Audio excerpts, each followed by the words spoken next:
va parler Back to School.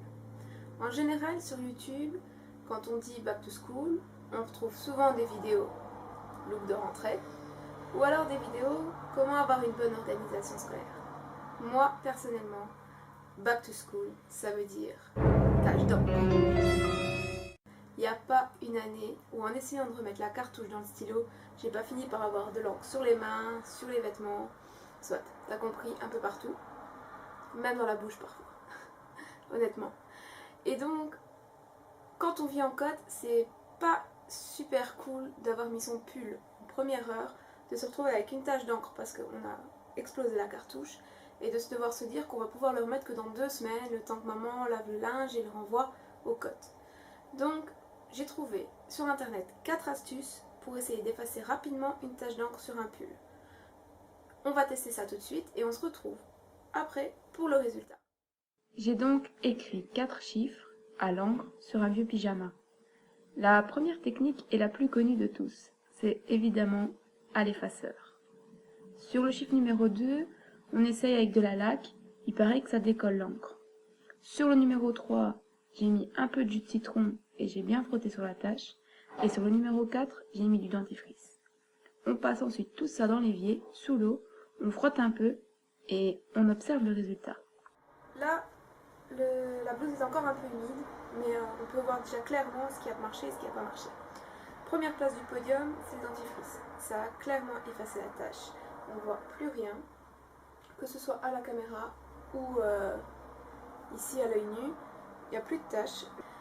Ensuite, le citron, ça a bien marché. À mon avis, toi, tu verras pas de traces. Mais moi, à l'œil nu, on voit encore, allez, légèrement la trace, le contour en fait du cercle, mais vraiment léger, hein. À la machine, c'est sûr, ça part. Par contre, la laque, là, tu peux clairement voir que non, ça n'a pas marché. On voit encore les traces. En fait, on voit encore le contour. Si c'est pour vite fait le rincer, pour pouvoir le remettre, parce qu'on a juste fait une tache d'encre, non, ça marche pas, clairement. Enfin, on va terminer par l'effaceur.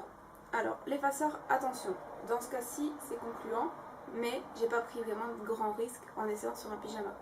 Parce que l'effaceur, ce qu'il faut bien se dire, c'est que ça n'efface pas l'encre. C'est un genre d'oxydant. Donc en fait, l'encre qui était bleue à la base devient transparente. Ça change la couleur de l'encre. Donc sur une feuille, ça devient transparent. C'est à ça que ça sert un effaceur.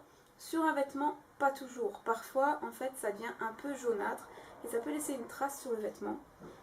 Et ça, c'est pas cool. J'oserais pas forcément l'utiliser sur un pull que j'aime bien, quoi. Là, j'ai pas pris de risque, mais sur un pull, j'oserais pas. J'aurais trop peur que ça devienne jaunâtre. Alors, je vais terminer par une petite astuce. Si, comme moi, t'as l'art de t'en mettre plein les doigts, tu fais comme tout le monde, tu prends ton effaceur, t'effaces, et puis tu te rinces les mains bien sûr, parce qu'il n'y a pas des produits nets là-dedans. Et puis surtout, ça sent vraiment pas bon.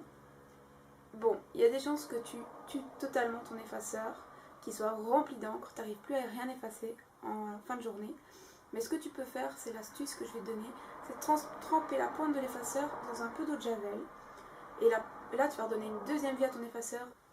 Bon, sur tous ces bons conseils, je te laisse et je te dis à bientôt dans une prochaine vidéo. Ciao!